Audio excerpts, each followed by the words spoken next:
Peter, the three of us watching the game live were confused by the decision to allow the Manchester City goal. You said on air at the time you also thought it was the wrong decision. We've since heard from the Premier League and they've clarified how they made the decision to allow the goal to stand. Can you explain? Yeah, my initial thoughts, as were yours, that when Mings played the ball, it wasn't a deliberate play on the ball, and therefore didn't play the player onside. However, the law, and I'll read the law for you, it says a player in an offside position receiving the ball from an opponent who deliberately plays the ball is not considered to have gained an advantage. So therefore, Mings playing the ball deliberately, and we can see it now that he does. You can see him try to chest the ball, deliberate play. Plays the Manchester City player onside, even though he's in an offside position, and therefore the goal should stand. And just to make me clarify that, he wasn't gaining an advantage by being where he was. OK, it looked like quite a good advantage to me, being where he was. But that's the law. Well, that's the law, and the fact that Mings makes a deliberate play on the ball negates the fact that the player was in an offside position. So because it was a deliberate play on the ball, it's a good goal.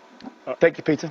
I think it's a terrible decision. I think he's offside. I think he's affecting the game. He's affecting the players that then receive the ball. Listen, I think Tyrone Mings, I'm a centre-half when I play centre-half when I play.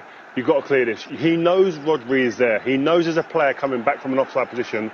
Take all the uncertainty out of this by just clearing your lines. Does he think Rodri's irrelevant, though, because he thinks he's in an offside position? But you're a football player. A player should understand and know, have an awareness to know that the player coming back from the offside. I'll either bring it down and play it to a teammate, or I'll get rid of it and then reassess the situation. Any uncertainty, get rid. You'd have been taught that as a kid, and that we wouldn't be sitting here. But again, I still think, first and foremost, it's a terrible decision. Rob?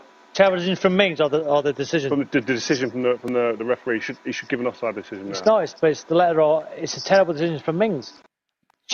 Poor chest control. They've defended ever so well all the game.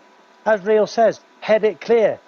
He's offside. You know, he's offside. Mings might think he's offside, but he's not. The letter of the law, because it's a deliberate act to play the ball, therefore Rodri becomes active yeah. and he's won the ball. It's poor for Mings. It is poor for Mings. I guarantee you that not one player on that pitch knew the rules and knew where they was when that ball went in the back of the net. Because you see the Aston Villa team all arguing, saying he was offside, he was offside. They don't even know. All these rule changes are confusing players.